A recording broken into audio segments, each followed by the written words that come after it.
ljudi, evo nas ponovo u Nikole Veljko Games. Danas ću vam pokazati kako možete da napravite zamku za druga ili nekog. I hajde da krenemo. Znači, kopajte 2 bloka u dubinu.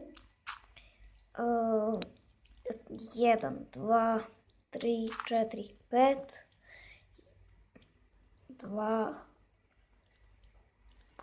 1, 2, 3, 4. Dobro, znači iskopajte onako dubinu koju mislite da ne može da digne TNT u vazduh. Znači ja nisam to merio koliko će da me podigne.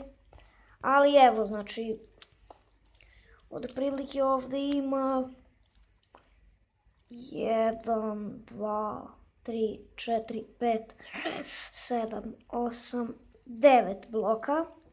Iskopajte i onda ovako uzmite i popunite. I vidimo se kad ja to uradim. I evo ljudi, kad to uradite, ostavite ovdje pred kraj ovako. Znači vidite da se ne vidi obsidijan. Onda stavite ovdje 2 bloka TNT-a i od gore pesak. Stavite i 2 potisne ploče, bilo kakve. Znači odabrao sam ove drvene da bi izgledalo što prirodnije, onako da bi bilo dobro, poverno. I evo, znači kad ja krenem, ja ću da popadnem dole.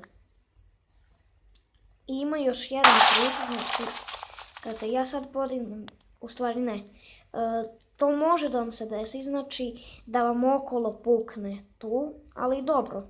I onako vi ćete dole ostati.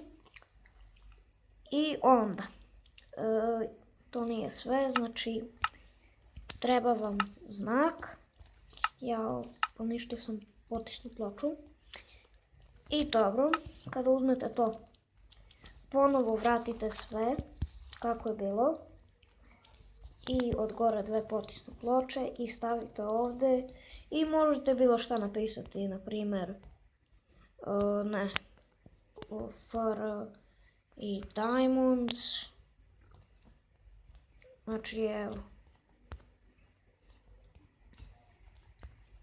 Eto, znači bilo šta možete nešto napisati. Čisto da deluje kao zamka. Ovo je više za noobove u Minecraftu. Pošto oni ništa ne znaju. Na sve trikove se pale i eto, znači to je bilo to što se tiče ove zamke. Ako vam se svidio ovaj klip, ostavite like ili subscribe, vidimo se u sljedećem. Ćao!